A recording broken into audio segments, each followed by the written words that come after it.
Before you let anyone pray over your marriage, stop and listen, because not every prayer is a blessing. Some prayers carry something dark behind them. The Bible says that life and death are in the power of the tongue. That means words have power. And when the wrong person speaks words over your marriage, they are not planting good seeds. They are planting weeds. Today I am going to show you 5 kinds of people you must never allow to pray over your marriage. And the 5th one is the most dangerous, because almost no one sees them coming. Let us start with the first one. Number 1, the person who is secretly jealous of your marriage. This person smiles at you. They say nice things. They hug you and act happy for you. But deep inside, they cannot stand to see you loved. They look at your husband or your wife, and a little fire of envy burns in their heart. Maybe they wanted what you have. Maybe their own love story fell apart. So when they bow their head and start to pray for you, they are not praying from love. They are praying from a wound. The Bible tells us that where there is envy, there is every evil thing. Read that again. Every evil thing. Jealousy is not a small sin. It opened the door for the very first murder, when Cain killed his own brother Abel out of envy. And if jealousy can move a man to kill his brother, what do you think it can whisper over your marriage? Here is the warning. A jealous person does not want your marriage to grow. They want it to shrink so that you come down to their level. Their prayers sound holy, but the spirit behind them is rotten. You cannot always see jealousy with your eyes, but you can feel it. When you are near certain people, your peace gets smaller. Pay attention to that feeling.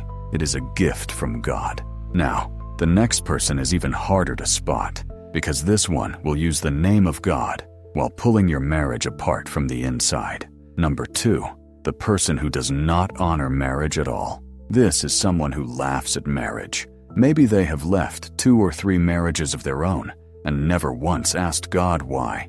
Maybe they tell you, behind closed doors, that marriage is just a piece of paper. Maybe they roll their eyes when you talk about staying faithful. And then, one day, they offer to pray for you and your spouse. Think about this. How can a person bless what they do not respect? How can a hand that has only ever broken marriages now build yours up? It is like asking someone who hates plants to water your garden. They will not water it. They will let it die. God designed marriage. He created it in the very beginning, when He brought the first man and the first woman together and said, "The two shall become one flesh." Marriage is holy to God. So when someone treats it like a joke, they are not on the same side as heaven. And you do not want a prayer from someone who is fighting against the very thing God is trying to protect. The Bible says, "Can 2 walk together unless they agree?" If their heart disagrees with God about marriage, their prayer cannot agree with God either. And speaking of agreement, the next person is dangerous in a different way, because their prayers will not just be empty. Their prayers will try to take control. Number 3, the person who wants to control you. This one is sneaky. They do not just want to pray for you. They want to pray over you, like a king ruling over a servant. They use prayer as a leash. They will say things like, "God told me you should do this," or "God showed me your husband is wrong," or "God revealed that your wife needs to submit more." And suddenly their words are not lifting you up. Their words are tying you down. Be very careful with anyone who uses God's name to push their own plans into your marriage. A real prayer sets you free. A controlling prayer puts you in chains. The Bible says that where the Spirit of the Lord is, there is freedom. So if a prayer leaves you feeling smaller, trapped, and afraid, that was not the Spirit of God. That was the spirit of control. A controlling person does not want a strong couple. A strong couple does not need them.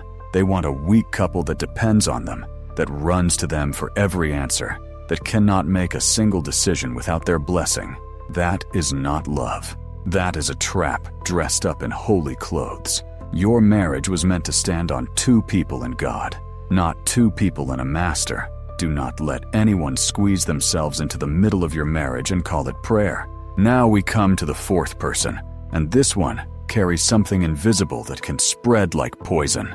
Number 4, the person who is full of bitterness and unforgiveness. There are people walking around who are deeply hurt. Someone wounded them years ago and they never let it go. The pain turned hard inside them, and now their heart is full of bitterness. Maybe they are still angry at an old husband. Maybe they hate a wife who left them. Maybe they are simply mad at the whole world. And out of that hard, broken heart, they offer to pray for you. Here is the truth. You cannot give what you do not have.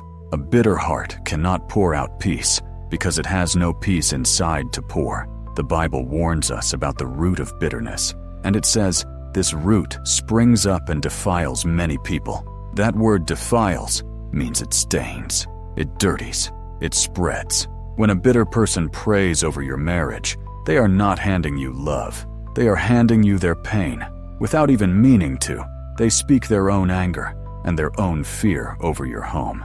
And bitterness is contagious. Stay around it long enough, and you start to see your own spouse the way they see theirs, with suspicion, with coldness, with walls. Jesus told us to forgive, not 7 times, but 70 times 7.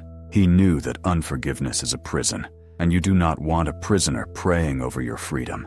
You want someone whose heart is soft, whose hands are clean, and whose words carry the peace they have already found in God. And now we have reached the 5th person. This is the one almost everyone allows into their marriage without a second thought, and that is exactly why it is so dangerous. Number 5, the flatterer who does not fear God. This person says everything you want to hear. They tell you that you are amazing, that your marriage is perfect, that you never do anything wrong. They never warn you. They never correct you. They only flatter you, and it feels so good that you welcome them with open arms. But listen closely. The Bible says that faithful are the wounds of a friend, but the kisses of an enemy are deceitful. That means a true friend will sometimes say a hard thing because they love you, but an enemy will only flatter you to soften you up while quietly leading you off the path. A flatterer who does not fear God is the most dangerous of all because you never put up your guard. You let them in. You let them speak.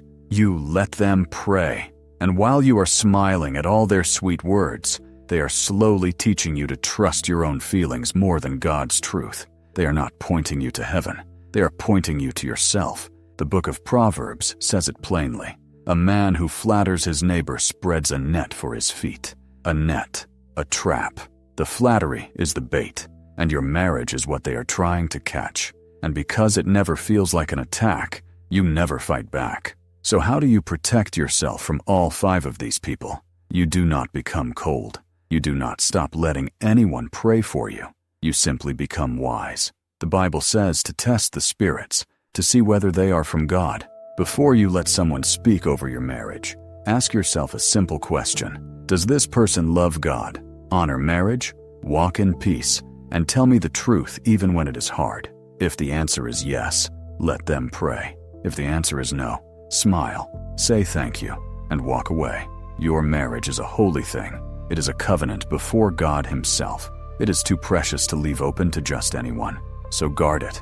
Guard who speaks into it. Guard who prays over it. Because the right prayer can water your garden until it overflows, but the wrong prayer can quietly poison the soil. Choose wisely, pray boldly, and never again let the wrong hands rest over the most precious thing God has given you. If this opened your eyes today, take a moment right now and pray over your own marriage, because the most powerful prayer of all is the one that comes from a heart that truly loves.